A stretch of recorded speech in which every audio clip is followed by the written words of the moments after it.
Boa noite, então, a todos e todas. Então, para a gente dar seguimento aqui, hoje é uma reunião super especial para a gente. A doutora Viviane, então, é médica intensivista formada aqui pelo CEPET, foi, foi minha igual também aí, alguns anos atrás, né? Então, foi durante muito tempo também a responsável pelas UTIs do Instituto, fez trabalho super bacana, sempre teve um interesse direcionado para a ventilação mecânica, né? Isso muito desde quando a gente estava na época do Covid também. E hoje é um prazer imenso para a gente estar aqui hoje. A gente está com 33 residentes no CEPET assistindo a, a tua aula. Então, um pouquinho, né, do currículo da Vivi. A Vivi é médica intensivista, então formada aqui pelo CEPET, titulada pela MIV, fez o fellow em insuficiência respiratória e ventilação mecânica no INCOR, no HC da USP. Então, tem uma formação super sólida também na área de ventilação mecânica. Hoje mora e atua em Florianópolis e em toda a região metropolitana, principalmente no Hospital Regional Homero de Miranda Gomes e no Hospital da Unimed, e agora também com um mestrado em andamento na UFSC. Então, Vivi, seja muito bem-vinda, você já é de casa, estamos todos aqui para assistir.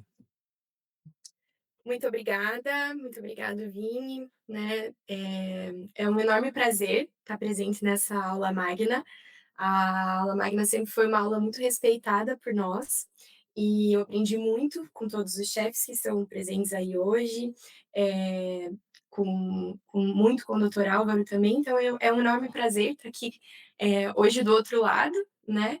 E que a gente possa ter uma troca muito boa hoje, falando um pouquinho sobre ventilação mecânica protetora. Agradeço muito o convite e espero que a gente possa discutir um pouco e aprender um pouco mais juntos. Então, hoje, vou comentar um pouco desde a construção histórica até as estratégias atuais, referente à ventilação mecânica protetora, com estratégias de monitorização avançada na nossa prática clínica. Então, a gente sabe, pelos últimos consensos, ali pelo último consenso do DataSUS, que no Brasil nós temos em torno de 45 a 50 mil leitos de UTI adulto. E desses 45 a 50 mil leitos de UTI adulto, 40 a 60% dos pacientes vão estar sob ventilação mecânica. Ou seja, em qualquer momento, aproximadamente metade dos pacientes de UTI no Brasil vão estar ventilando mecanicamente, o que torna a ventilação mecânica provavelmente a intervenção mais central da terapia intensiva moderna. E é uma das quais eu sempre gostei muito e a gente vem aprendendo cada vez mais. Nós sabemos que a ventilação mecânica ela pode ser uma medida salvadora, mas também muito lesiva, se ela não for realizada de uma forma adequada. Todo intensivista precisa saber, e a cada ano, com novos avanços, a gente precisa utilizar tudo isso ao nosso favor. Então, a pergunta principal dessa aula é: será que a gente está realmente protegendo o pulmão desses pacientes?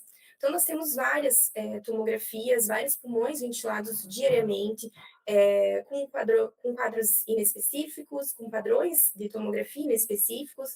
Então, a gente tem pulmão bronquiectásico por vírus essencial respiratório, sequela de HIV, temos pulmões por influenza, pulmões por rinovírus, sem especificações em relação tomográfica, né? Geralmente com opacidade em vidro fosco, e nós temos o pulmão, que acaba se tornando um dos maiores desafios no beira-leito, que é o pulmão de SARA, Síndrome do Desconforto Respiratório Agudo.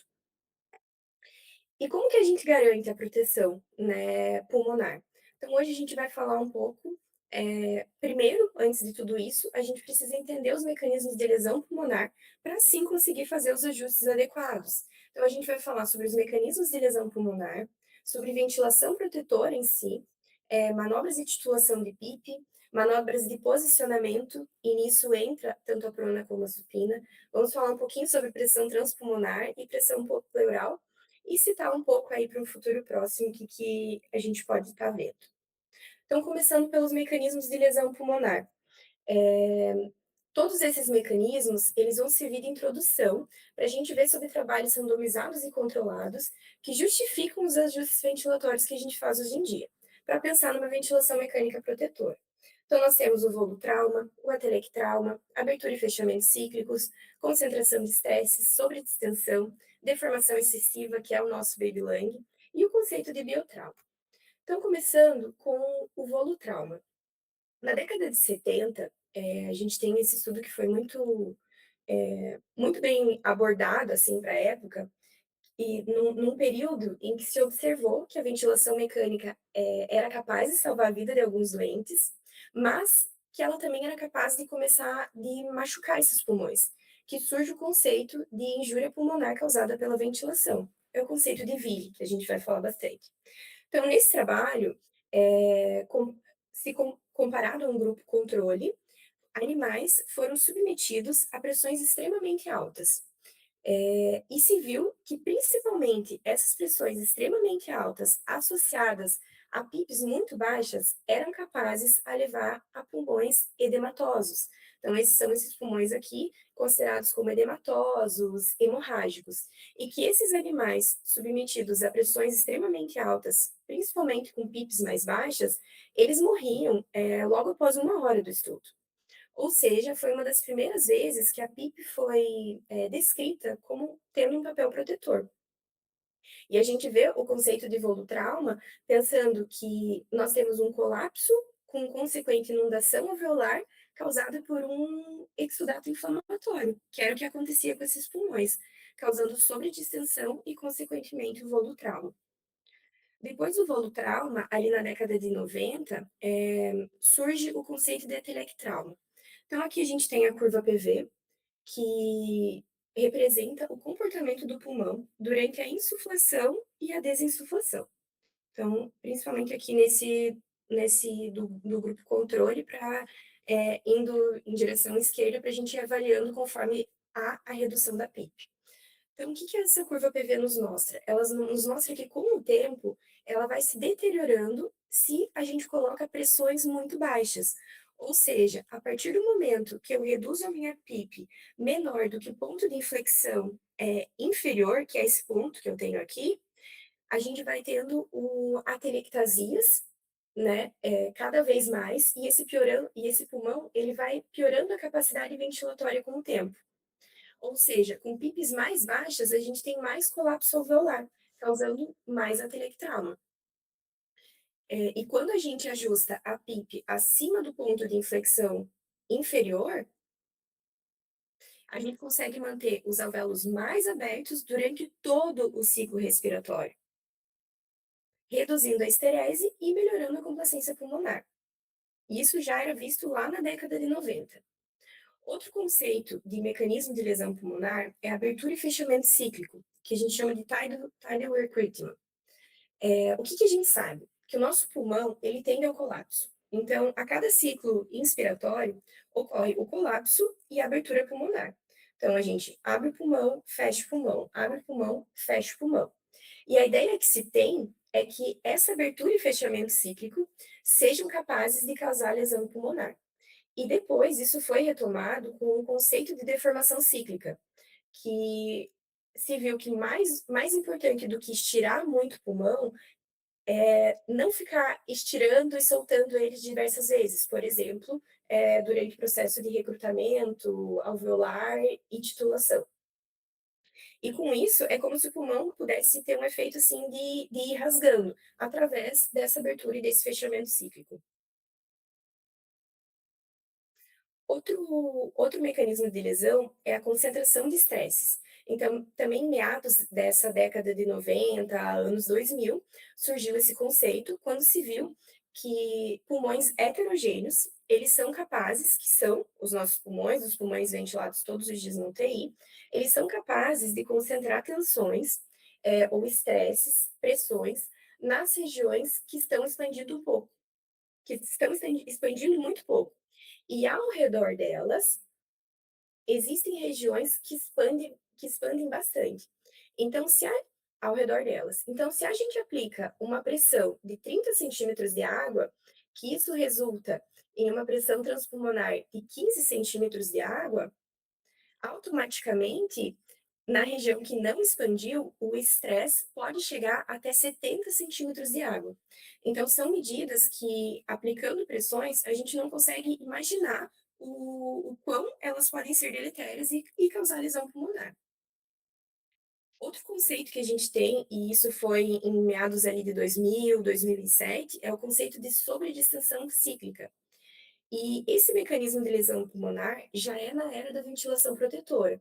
E como que a gente sabe disso? Porque aqui em 2007, todos esses pacientes já eram pacientes que ventilavam com pressão de platô menor do que 30 e um volume corrente baixo, ou seja, 6 ml por quilo.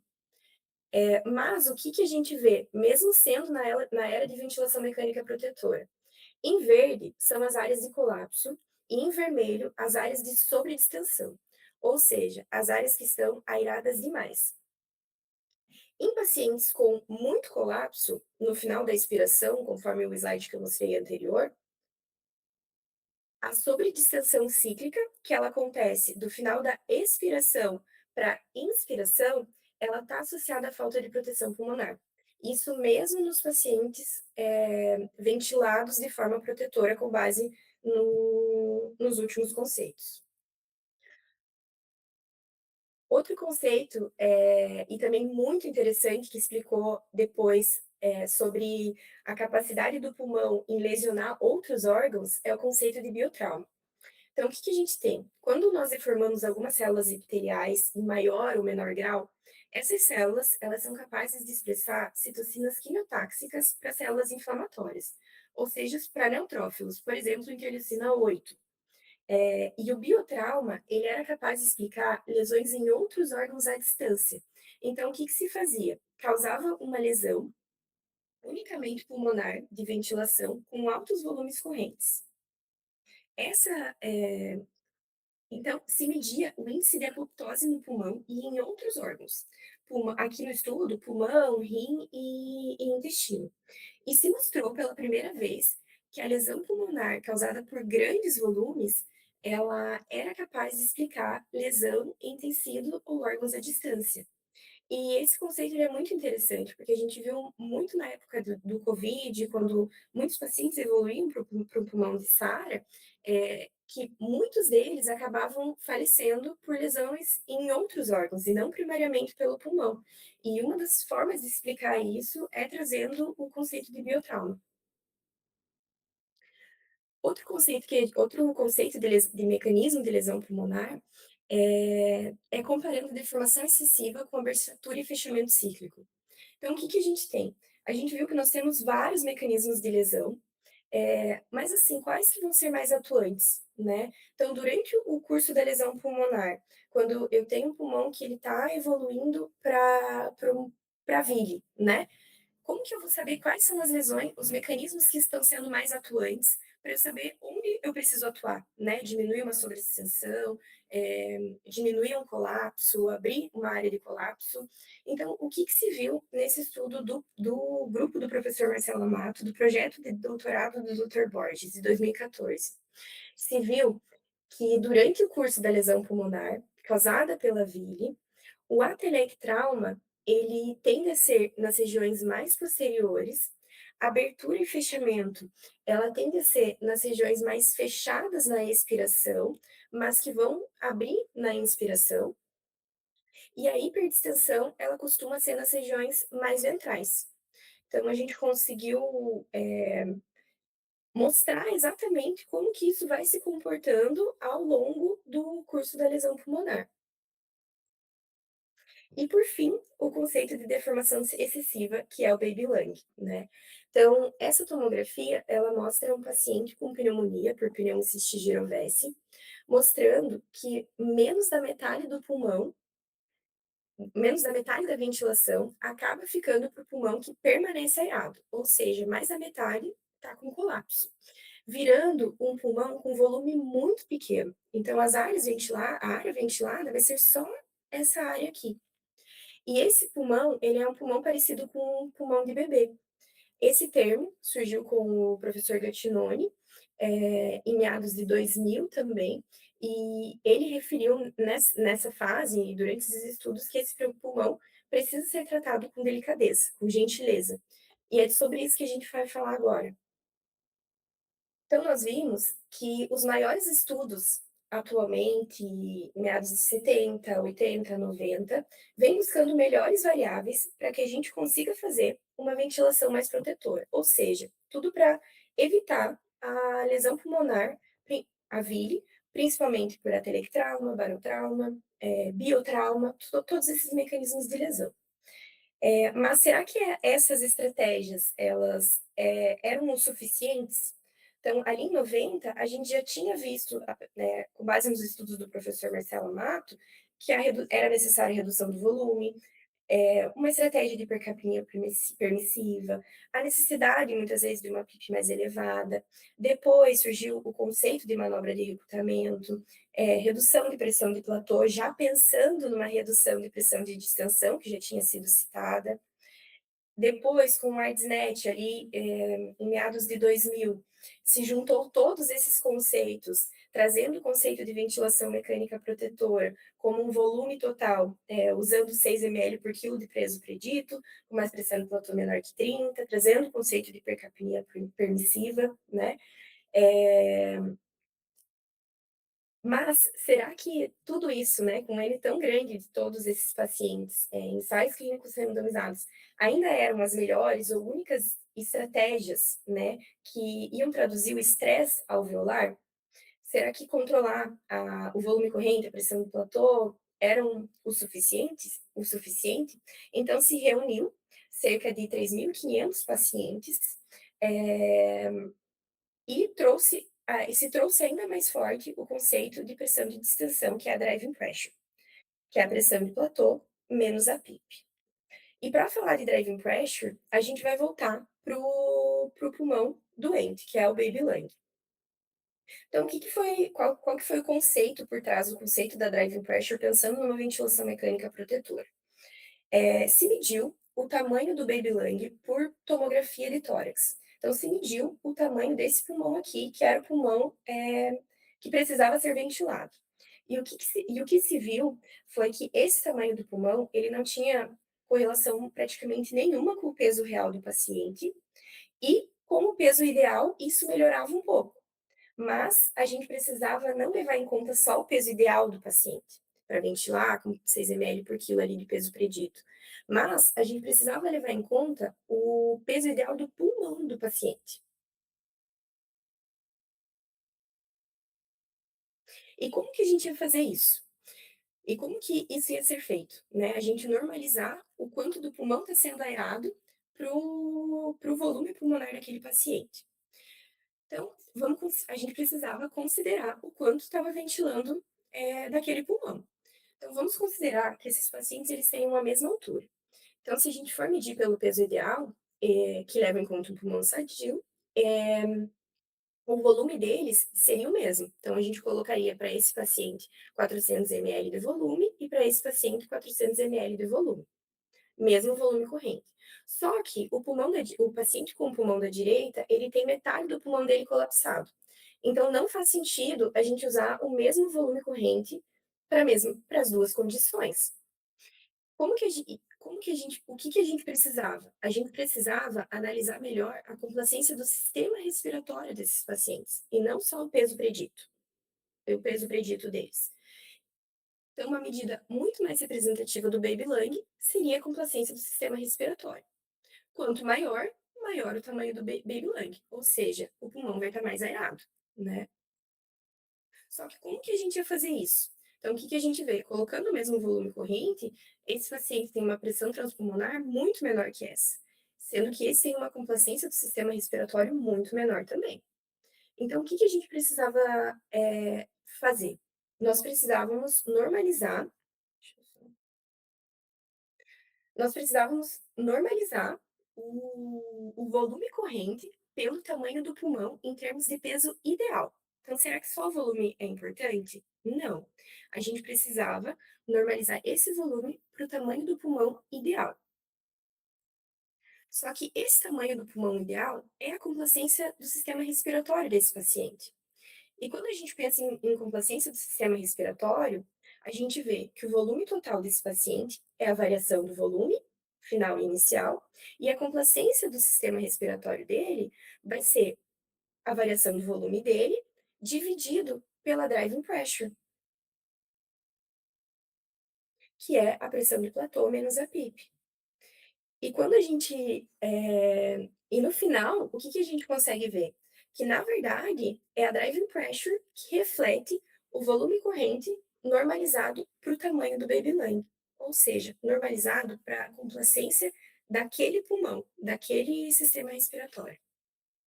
Portanto, o que faz mais sentido é ajustar o volume corrente à complacência como medida do tamanho do pulmão daquele bebê, pensando em evitar ainda mais lesão pulmonar.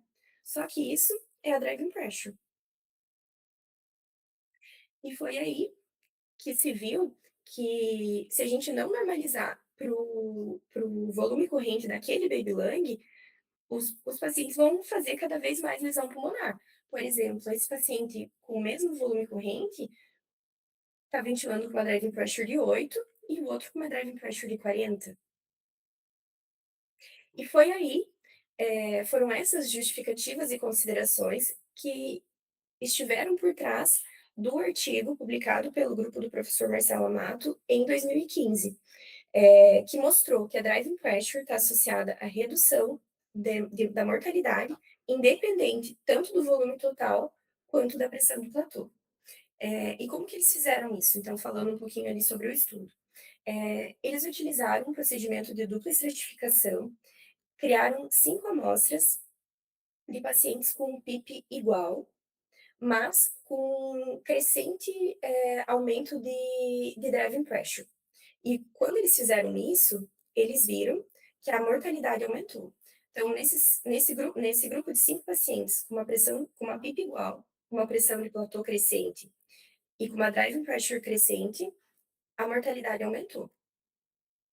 Numa outra estratificação, o que que eles fizeram? Eles mantiveram a driving pressure, eh, variou a eles mantiveram a driving pressure, a pressão de platô aumentou e a PIP também aumentou.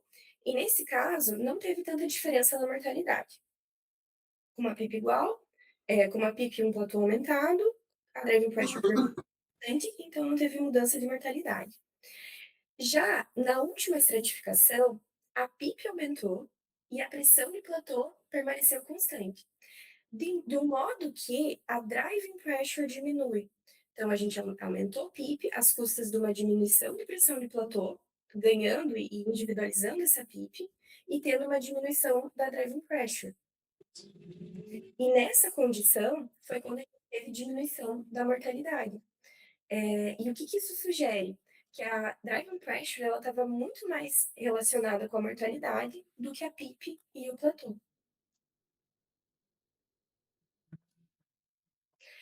E esse foi o principal dado do artigo. Então, se estudou mais de 3.000 pacientes, que mostrou que a driving pressure, que é o nosso volume corrente normalizado para a complacência do sistema respiratório, ela está associada à mortalidade. E o aumento de 1 centímetro nessa driving pressure equivale a um aumento de 4% na mortalidade. E, além disso, né, numa análise de mediação, sugeriu que a driving pressure, não a PIP ou o volume corrente, era um mediador do efeito de uma estratégia protetora.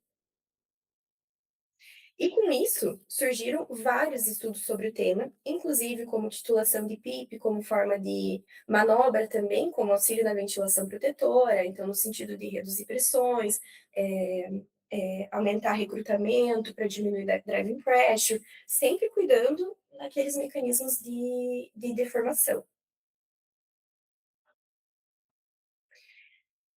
E o que que a gente viu, né, depois de tudo isso? É que o ajuste ventilatório, muito além de pensar na oxigenação, usando tabelas ou qualquer outras formas, ele precisa estar mais focado na mecânica do sistema respiratório do paciente. E nós vamos ter várias formas de avaliar isso. E uma delas várias formas, várias estratégias, eu vou falar de algumas, cada uma com suas ressalvas, e uma delas é através da tomografia por impedância elétrica. Então, a tomografia por impedância elétrica, ela é um método não invasivo, contínuo, e é baseado na variação da impedância elétrica. E o que que é a variação essa impedância elétrica? Ela é resistência à passagem da corrente elétrica. E isso no pulmão é muito útil. Por quê? Porque o ar, ele dificulta a passagem de corrente, ou seja, o ar ele tem uma alta impedância, enquanto que o sangue e tecido, eles deixam a corrente passar com mais facilidade. Então, quanto mais ar entra no pulmão, maior vai ser a impedância. E a tomografia de impedância elétrica, ela vai usar essa variação para saber aonde o pulmão está ventilando.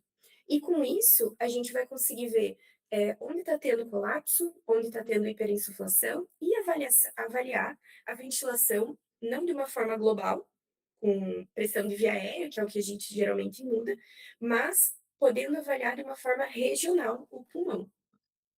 Então, aqui, o que que a gente tem?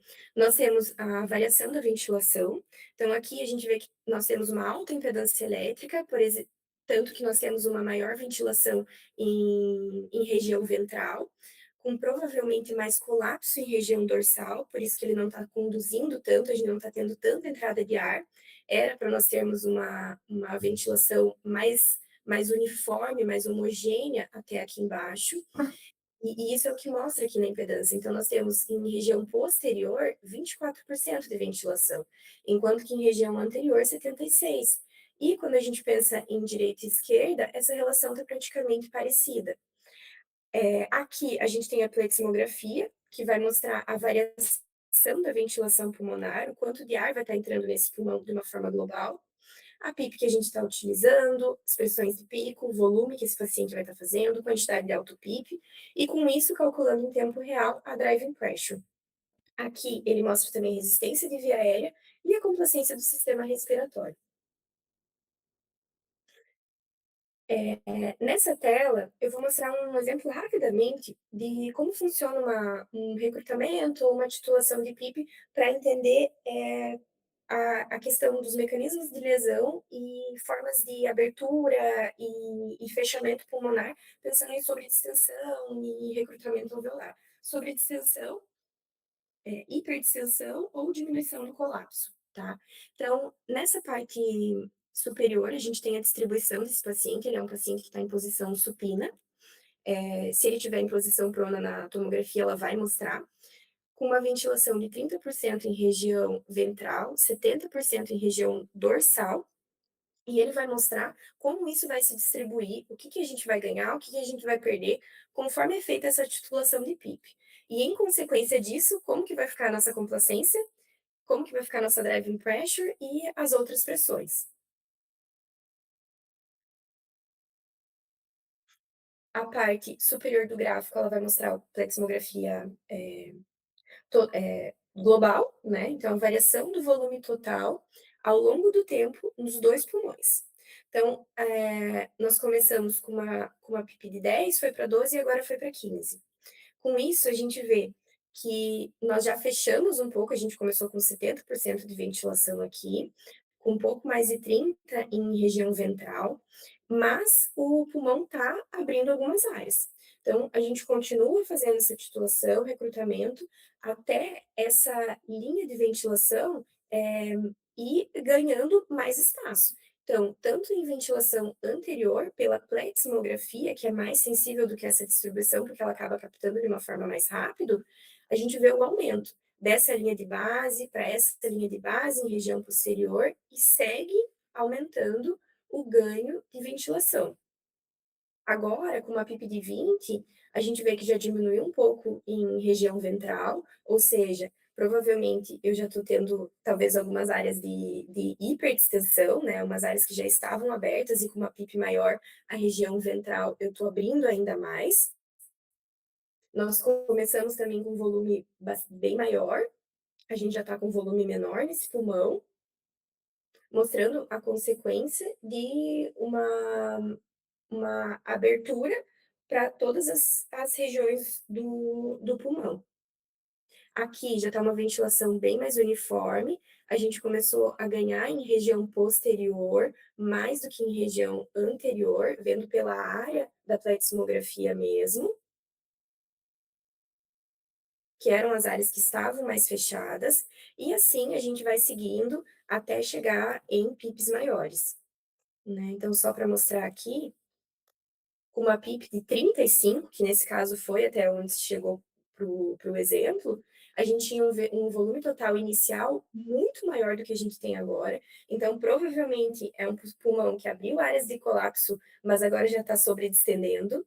A gente teve uma diminuição da complacência respiratória, e a gente teve, desculpa, seta pra mim. E a gente teve um aumento da driving pressure, ou seja, nós abrimos áreas, mas que com pips maiores, não está se tornando mais tão protetor a gente continuar com uma PIP desse tamanho, né. E como que a gente vai descobrir, qual vai ser a melhor PIP, as áreas de maior complacência, menor hipertensão e menor colapso? Então, a tomografia de impedância elétrica, ela permite identificar em tempo real onde está colapsando, onde está hiperinsuflando através da pleximografia, e com isso a gente consegue ajustar a PIP de uma forma individualizada. Ao final de um recrutamento com titulação ou só de uma titulação, a gente vai ter o ponto de cruzamento, que é através do método Costa, que é do professor Eduardo Leite, eh, e que vai nos mostrar a PIP ótima. Então, o que que a gente tem aqui? O nosso ponto de cruzamento é mais ou menos nessa região aqui, onde a gente vai ter a melhor área de complacência, com a menor hipertensão, perdão, e com o menor colapso. Então, veja, se eu escolher uma PIP de 16, nesse caso, eu vou ter 3% de colapso, mais ou menos uns 10% de hipertensão e uma complacência em torno de 26 e 25.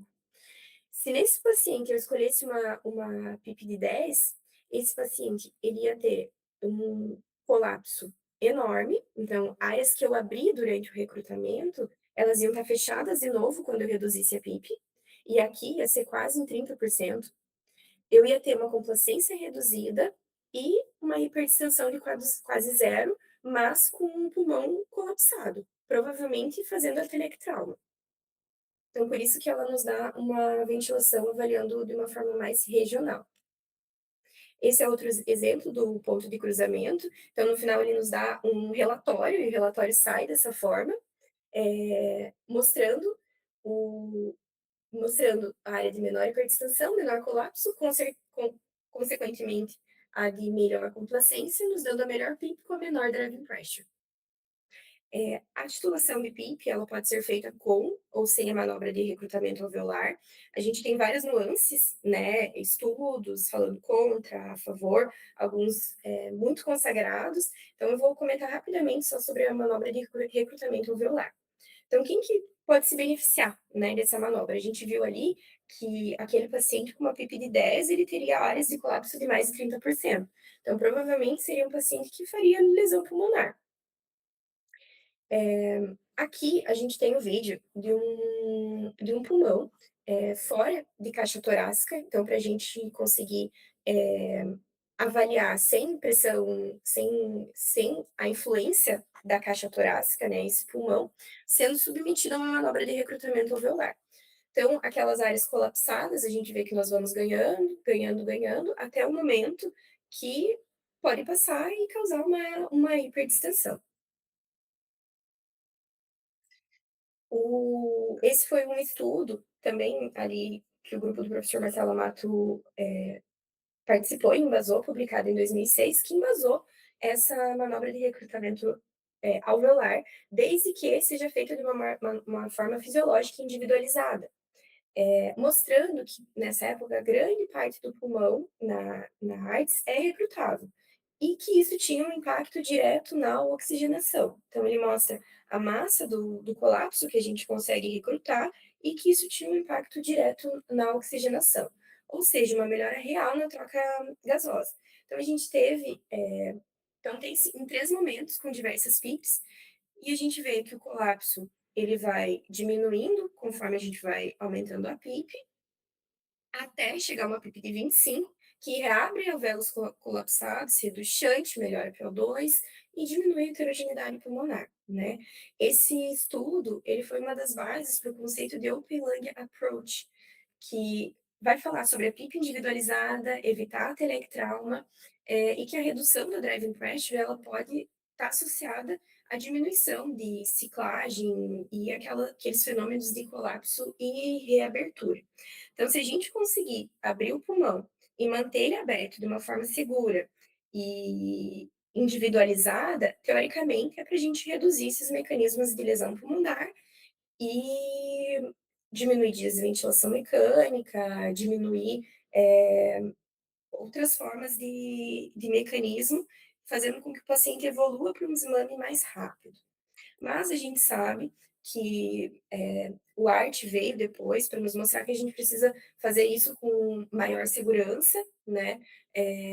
Alguns pacientes tiveram maior superdistensão que recrutamento, foi utilizado umas, pressões muito altas, a PIP depois da manobra de recrutamento era muito elevada, podendo hiperinsuflar regiões que já estavam abertas, mas isso não mostra que a gente deve abandonar o conceito, mas sim individualizar as estratégias.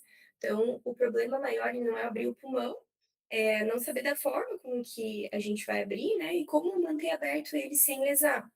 Então, a gente só vai recrutar se tiver um colapso alveolar reversível, se for possível, manter esse pulmão aberto com segurança, né, usando uma PIP apropriada, sem causar sobredistensão ou pior hemodinâmica, e cuidar se o paciente estiver hemodinamicamente estável ou tiver um barotrauma, um pneumotórax, como é esse caso aqui. Tá? E nos pacientes obesos, já tem se falado muito sobre a manobra de recrutamento velar, muitas vezes ela é utilizada como mais uma forma de resgate, né, de terapia, de oxigenação e tudo, e feita de uma forma com segurança, ela acaba sendo uma manobra muito boa, que a gente consegue no paciente obeso chegar a pressões mais altas e com menor chance de fechar mais rápido os pulmões quando a gente reduz a PIP. Então, aqui é um paciente que chegou-se a uma PIP mais alta, por ser obeso, que ele ganhou muito em questão de ventilação e melhorou a homogeneização pulmonar. E esse foi outro exemplo do paciente obeso pós-recrutamento máximo. Então, inicialmente, se foi até uma PIP de 20, viu que através do ultrassom diafragmático, que ainda tinha áreas fechadas, prosseguiu-se para PIP de 30, PIP de 35, e se viu que no retorno, durante a titulação, foi com a PIP de 25 que o pulmão se tornou mais homogêneo. Tanto a manobra de recrutamento, que muitas vezes antecede, né, outra estratégia ventilatória, como eu falei, a gente tem a questão do posicionamento também, que pode ser avaliado pela tomografia de impedância elétrica, tanto prona como supina, e mais recentemente falando sobre ventilação com mudança de decúbito. Então, lateral, dorsal, vou falar um pouquinho sobre isso. Então, aqui é outro exemplo de distribuição de ventilação. Esse paciente é um paciente que tem predominância de ventilação ventral com colapso dorsal. Pós manobra apenas de titulação de PIP, uma PIP de 13, esse paciente tem uma melhor distribuição pulmonar, foi titulação e aprona, uma melhor distribuição pulmonar e troca gasosa. Então, falando um pouco da manobra de prona. A gente sabe que o pulmão ele não é homogêneo, porque ele sofre efeito da gravidade. Ela faz com que regiões mais dorsais, que são as regiões dependentes, tenham maior pressão pleural e uma menor pressão transpulmonar, o que favorece o colapso. Enquanto que regiões mais ventrais, que são as não dependentes, elas ficam mais distendidas. Então, a gente tem uma menor pressão pleural e uma maior pressão transpulmonar, que é o que a gente vê aqui. Então, as regiões dorsais que são dependentes vão ter uma maior pressão pleural e menor pressão transpulmonar. A gente, com a prona, a gente altera essa máxima. Então, nós trazemos outros benefícios além da oxigenação.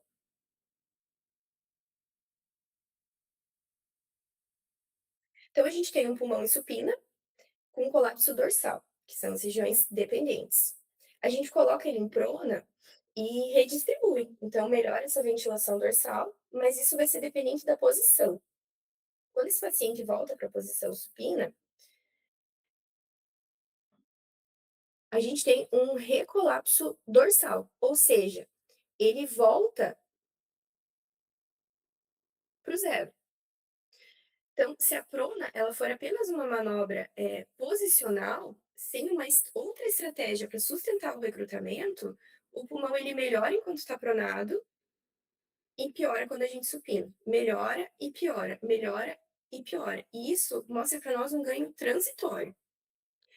Então, além da oxigenação, a gente precisava pensar uma estratégia um pouco melhor, para manter um ganho maior da prona. Então, sobre a oxigenação, esse slide do Dr. Gattinoni, publicado em 2000, mostra o efeito clássico, que ela melhora a relação PF repetidamente. E cada efeito desses nos mostra melhora durante a prona e piora quando volta para a supina. Mas melhora efeito VQ, reduz shunt, redistribui ventilação. Então ela melhora a oxigenação, mas se a gente usar só para subir a PF, a gente está subutilizando o efeito real dessa estratégia. Então agora a gente vai colocar uma PIP adequada junto com essa prona. Então considerando a esterese pulmonar, então o pulmão ele precisa de mais pressão para abrir, recrutar e menor pressão para manter aberto, a gente recruta com a prona e mantém, então nós vamos ter esse colapso ventral, e mantém uma PIP, que esse é um exemplo de uma PIP de 4, para que esse recrutamento ele se mantenha e eu não volte com um colapso. E com isso eu tenho um recrutamento, mais total do pulmão, com a estratégia de prona e PIP individualizada. Esse artigo, sugerido explorou essa hipótese. Então, a intervenção utilizou uma estratégia individualizada de PIP e proteção estendida, e houve melhora sustentada de complacência respiratória e tempo menor de ventilação mecânica, reforçando a ideia de que o alvo não é só ganhar relação PF, mas acelerar a recuperação pulmonar, reduzindo o estresse, o strain, ao longo do curso da ventilação. Mas a gente precisa, então, a gente já viu que é benéfico e por quanto tempo que a gente precisa fazer isso, né? Então, através de tomografia e análise pulmonar regional, o grupo do professor também conseguiu avaliar, no decorrer da prona e supina, quais são as áreas que vão virando colapso migratório, fazendo aqueles mecanismos de lesão que eu comentei. Então, aqui é uma imagem do pulmão inicialmente pela tomografia, após 3 horas, em posição supina, então a gente já tem um colapso super alto,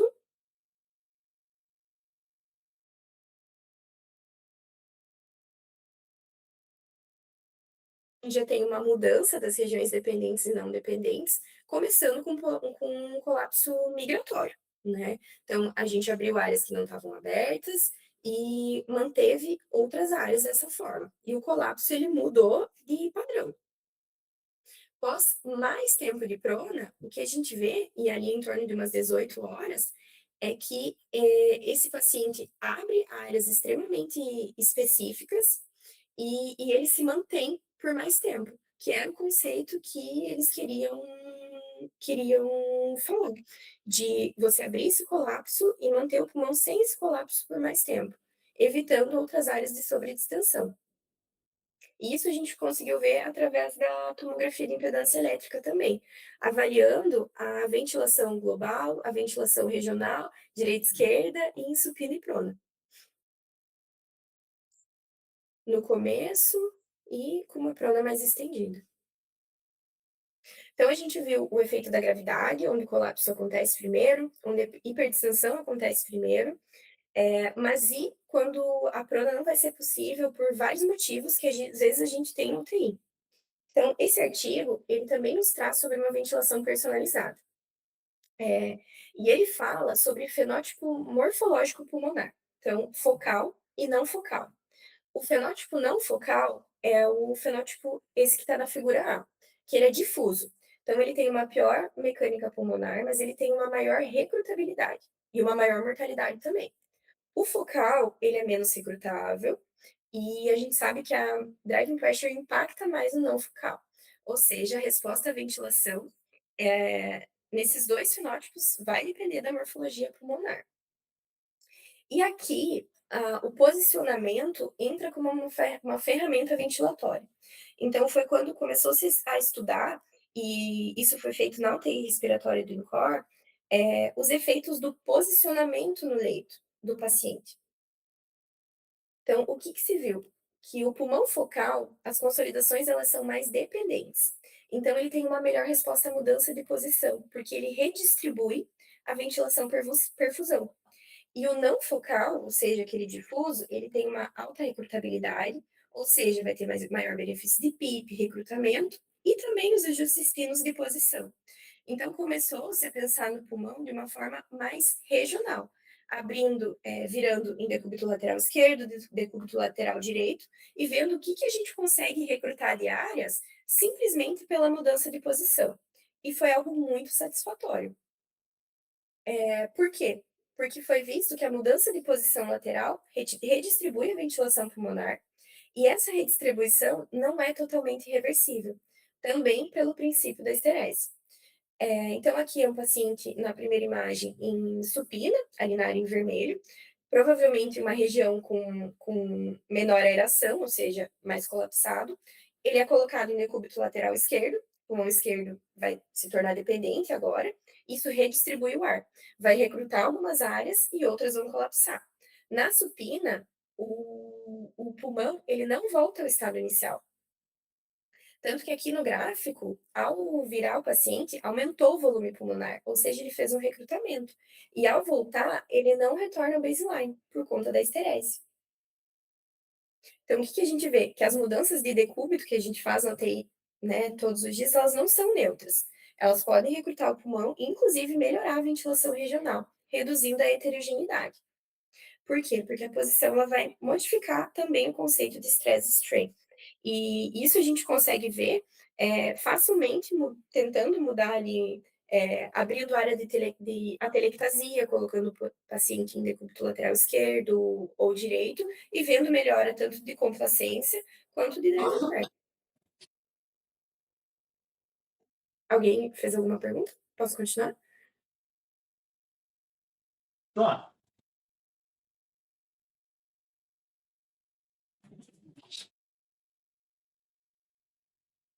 Tá bom. E isso tem sido cada vez mais estudado. E além da mudança de decúbito lateral direito, lateral esquerdo, o que tem se visto também, e que inclusive é tese de doutorado de uma amiga desse ano, é que a mudança no ângulo do tronco influencia na mecânica respiratória também. Influencia na elastância da parede torácica, na oxigenação e no volume expiratório final e na PCO2 também. Esse último artigo publicado falando desse assunto, em 2024, fez uma revisão de base de dados de 2013 a 2024, com estudos que envolvessem ajustes na inclinação do tronco em posição supina, especificamente em 30 a 45 graus e no supino plano, que é o 0 graus. Em pacientes ventilados de forma mecânica, né, invasiva, e que tiveram menos de 7 dias de ventilação mecânica. E o que, que já se viu, mas que é necessário ainda, né, mais estudos. Várias alterações na mecânica respiratória, por exemplo, de 30 a 45 graus para 0, melhorou a mecânica respiratória, aumentando complacência, diminuindo o driving pressure, mas sem melhora na oxigenação. E pela impedância elétrica, a PIP ideal mudou em 5 graus nas duas posições. Então, são coisas que estão vindo para a gente avaliar se realmente todos os pacientes precisam ficar em 30 graus, em 20 graus. Claro que a gente tem a questão de pneumonia associada à ventilação mecânica, mas são coisas que vêm sendo estudadas. Em relação aos gases, de 30 a 45 para 0, teve diminuição da PCO2, aumentando o CO2 exalado, reduzindo o espaço morto. Ainda se tem bastante limitações do estudo, mas o que a gente já sabe é que há uma influência sim, e que em relação à mecânica respiratória, a posição de 30 a 45 graus tem parecido um pouco pior para algumas coisas. Então a gente viu que as mudanças de posicionamento, prona, redistribuem a ventilação, reduzem a heterogeneidade, evita sobredistensão nas regiões não independentes, recruta as regiões dorsais colapsadas, que diminui a ocorrência de VIR. Então, a gente falou do mecanismo de lesão pulmonar, ventilação mecânica protetora, citei um pouco sobre impedância elétrica, posicionamento, posição prona, supina, mas tudo isso acontece porque existem diferenças regionais de pressão pleural. Só que o ventilador ele não enxerga isso. Então, a gente precisava de alguma outra medida de alguma outra forma para medir essas estratégias também. Então, para finalizar, a gente vai falar um pouco sobre pressão pleural e pressão transpulmonar, através do catéter esofágico, balão esofágico, que é um método de refinamento e não de substituição. Então, essa figura ela mostra a distribuição da pressão pleural no pulmão. Nessa inicial, que é a figura normal, no pulmão normal, a pressão pleural não é igual. Nas regiões superiores ventrais, ela vai ser mais negativa, cerca de menos 5 centímetros de água, e nas inferiores, ela é menos negativa, cerca de menos 1. Então, as ventrais vão estar mais distendidas e as dorsais menos distendidas. Na AIDS, esse gradiente aumenta muito. Então, a ventral ela fica ainda mais negativa, mas a dorsal pode chegar, inclusive, a valores positivos. Então, isso pode levar ao colapso alveolar nas regiões dependentes. Então, quando eu vejo uma pressão de platô, eu não sei o quanto disso está indo realmente para o pulmão, porque o ventilador mostra uma pressão global. Ele não mostra o que está acontecendo regionalmente. Então, em meados de 60, já se citava sobre a técnica de estimativa da pressão pleural, representando as relações de volume e pressão dos pulmões através do catéter esofágico. E qual que vai ser o racional, então, disso? Quando a gente ventila um paciente, a gente geralmente olha para a pressão das vias aéreas. Mas essa pressão não representa o que está acontecendo ali diretamente no pulmão, porque nós temos a influência tanto do pulmão quanto da caixa torácica, da parede torácica. A pressão que representa o que está acontecendo no pulmão seria a pressão transpulmonar. Só que a pressão transpulmonar, ela vai ser a pressão da via aérea, ela vai ser a diferença da pressão das vias aéreas e da pressão pleural. Deixa eu ver aqui. A pressão das vias aéreas e da pressão pleural. E como que a gente estima essa pressão pleural? Através da pressão esofágica. Então, nesse exemplo, a gente tem uma pressão de via aérea em torno de 5 e uma pressão esofágica em torno de 8. Ou seja, a pressão ao redor desse pulmão, ela vai estar muito maior do que a pressão dentro dele. E isso vai gerar para nós uma pressão transpulmonar negativa. E o resultado disso vai ser colapso alveolar. Então, agora a gente está olhando para a pressão exatamente que está acontecendo ali no pulmão. E como que a gente vai medir essa pressão pleural, então, através do catéter esofágico? Eu vou passar rapidamente esse vídeo que mostra como que funciona esse catéter esofágico. Então, ele é passado como se fosse uma sonda nasogástrica com 3 lúmens, uma inclusive pode ser usada para dieta, a outra vai mostrar para nós a pressão gástrica e a outra a pressão esofágica, que vai estar mais perto para a gente da pressão pleural, que seria nessa linha verde.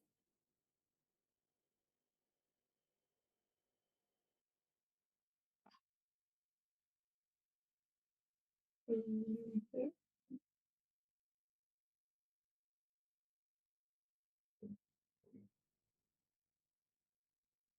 Esse catéter ele vai precisar, ser calibrado, e ele vai, através de um pneumodrive,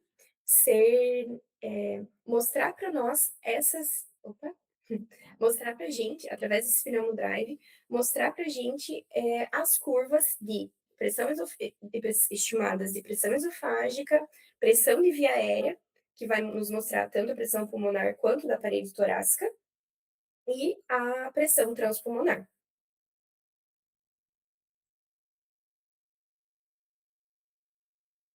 E juntando essas informações, né, sabendo que a nossa pressão transpulmonar vai ser a diferença da pressão de via aérea, que é a pressão do pulmão mais a pressão da parede torácica, tirando a pressão pleural, que vai ser medida através da pressão esofágica, a gente vai ter a distensão pulmonar real.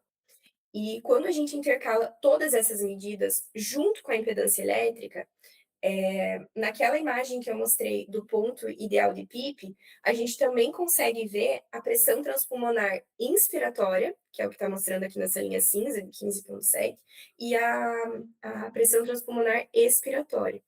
E com isso, a gente consegue ver qual é a pressão transpulmonar ideal para aquele paciente, no qual ele vai realmente garantir uma ventilação protetora, olhando para a distensão pulmonar real, tirando influência de caixa torácica, entre outras coisas. E a gente sabe que, a pressão transpulmonar expiratória, ela avaliado pela tomografia de impedância elétrica e indo junto com dados do EP21, EP22, ela precisa estar entre +2 e +3. Então, para evitar o colapso pulmonar e garantir uma ventilação, tanto regional quanto global, protetora. E quando a gente tem pressões transpulmonares menores que isso, é como se a gente estivesse usando o PIP de zero para os pacientes. Isso foi feito através de tomografia computadorizada em 3D, avaliando tanto a pressão pleural quanto a pressão transpulmonar.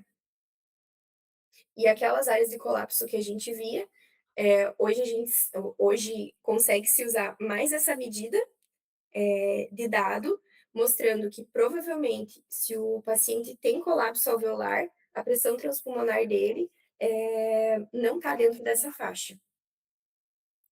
Então, quais são os pontos principais quando a gente fala de monitorização por catéter esofágico? A pressão transpulmonar ela vai refletir o estresse pulmonar, o cálculo é através da pressão de vias aéreas menos a pressão pleural, que nós vamos estimar com a pressão esofágica. É uma medida difícil no beira-leito, pela questão de calibração dos dispositivos, entre outras coisas, e análise dos dados que são coletados. É necessário estimar a pressão pleural através desse balão, e com dados bem específicos, então são feitas várias curvas para ver se esses dados estão sendo fidedignos. Esses dados, eles são consistentes para o uso da driving pressure como proteção pulmonar. E usando a titulação de PIP com a tomografia de impedância elétrica, se embasou também os dados que já tinham na literatura de uma pressão transpulmonar expiratória ali em torno de +2 até 3. Então, para finalizar, a proteção pulmonar, ela deve respeitar os princípios da VIR. A estratégia protetora clássica, ela permanece a base, então todos aqueles estudos, tudo que vem até hoje, nada se perdeu. Então, pensando num volume total baixo, com uma pressão de platô menor que 30, entre outras coisas, mas ela não é o suficiente. Então, a gente precisa compreender a fisiologia pulmonar, para assim pensar num volume total individualizado, numa PIP individualizada, pensando numa driving pressure, numa pressão de distensão menor, e o ideal é menor do que 15, alguns estudos já mostrando menor do que 12. O ventilador, ele nos mostra pressões globais, mas o pulmão, ele é regional e é heterogêneo, então evitar ao máximo, ou evitar, tentar diminuir áreas de colapso, evitando hiperdistensão, prevenindo aqueles mecanismos de lesão pulmonar. Cada vez mais a gente pensar em estratégias que atuem nessa redistribuição da ventilação, por exemplo, prona, supina, mudança de posicionamento. Quando a gente pensar na estratégia de prona, individualizar a PIP que a gente vai estar usando para que isso seja feito como uma forma de recrutamento sustentado. Pensar na prona como uma estratégia também de proteção pulmonar, não apenas uma melhora de oxigenação. E a gente pensar num ajuste ventilatório mais individualizado e não padronizado, independente do dispositivo ou estratégia que vai ser utilizada. E para finalizar, tudo que vem se trazendo, né, e a ventilação mecânica, que é uma área tão nobre, que a gente consiga guiar cada vez mais por fisiologia e não por receitas, né, prontas, assim, no beira-leito, integrando mecânica, esforço respiratório. Pensar nessa monitorização regional no beira-leito, então um ajuste dinâmico da PIP, e individualizado. Cada vez mais, provavelmente, vão ser integradas medidas de pressão transpulmonar, talvez através do balão esofágico, já existem mecanismos de inteligência artificial para ver isso também, pela dificuldade de calibração, várias marcas também. por oferecer uma melhor estimativa do estresse pulmonar real, pensar numa ventilação personalizada, evitando tanto sobreassistência, esforço excessivo, e numa automação mais inteligente, né, pensando em fenótipo pulmonar, se o pulmão é focal, não focal, se ele é recrutável, não recrutável, colocando variáveis junto com tudo isso. Provavelmente essa automação vai vir com inteligência artificial, com ventiladores capazes de ajustar, esse suporte em tempo real. Outro estudo que está em andamento lá é a IA como forma de detecção de assincronia ventilatória e talvez como manobra de esforço também que está sendo colocada. Então, o que se tem dito muito é que o futuro da ventilação mecânica não é usar mais tecnologia, é usar melhor a fisiologia junto com a tecnologia, e eu acho que talvez, né, sendo humilde pensando nesse momento, mas talvez seja por esse caminho que as coisas vão andar. Gostaria de agradecer a presença de todos. Aqui estão algumas das pessoas com as quais eu aprendi muito sobre ventilação mecânica e pesquisadores que vêm atuando e trabalhando muito nisso. E agora, em outros caminhos também continuo aprendendo bastante, para seguir nessa área da parte respiratória. Muito obrigada. A parte mais bacana é ver toda essa trajetória de como a gente evoluiu na monitorização ventilatória ao longo do tempo e que boa parte do que a gente tem de conceito hoje de proteção, na verdade, vem de conceitos que, como você disse no final, a fisiologia é sempre que vai orientar as nossas condutas. E muitas vezes, a gente até já teve essa conversa em outros momentos, mas a sensação que eu tenho é que a gente ainda de tanta coisa, a gente ainda acaba ventilando muito mal os pacientes, sabe, no dia a dia, visto que a gente não consegue ter esse olhar regional, essa forma individualizada, né? Quando muito a gente consegue, de uma forma um pouco mais atenta, se dedicar a ir lá, não tem como fugir de ir lá, na beira do leito, calcular a mecânica, fazer uma intervenção, recalcular essa mecânica, ver a melhor forma de ventilar esse paciente, que não é um paciente que a gente vai ajustar uma lateralização de acordo com a lesão do paciente. Então, tem muita coisa ainda que a gente, de alguma forma, pode acabar deixando passar por impossibilidade realmente de estar monitorando isso de uma forma mais consistente. Aqui eu vi, você falou bastante também dessa questão do estresse e principalmente da driving pressure, e hoje a gente também acaba muitas vezes falando do Mechanical Power, né, como uma forma também de integrar todas essas possibilidades. E aí uma pergunta que eu queria te fazer, até e trazendo um pouco mais para a discussão, assim, saindo um pouco da realidade da UTI respiratória do INCOR, e trazendo para o nosso dia a dia, plantão noturno, na beira do leito, com um ventilador que mal e mal tem uma espirometria junto, uma curva PV, e como que você transpõe esses conceitos para a tua prática no teu plantão e que, de certa forma, é algo que realmente faz a diferença dentro do possível e do que a tecnologia que a gente tem hoje amplamente disponível pode trazer para a gente prestar atenção na beira do leito, assim, de alguma forma, cuidar menos mal do pulmão dos pacientes. Uhum. Eu acho que a gente consegue fazer muita coisa ainda, integrando conceitos. Então, às vezes a gente não tem nenhuma tomografia do paciente, mas a gente tem um raio-x, a gente consegue ver que, base direita, base esquerda, estão diferentes, e com isso tentar fazer uma ventilação um pouco mais individualizada.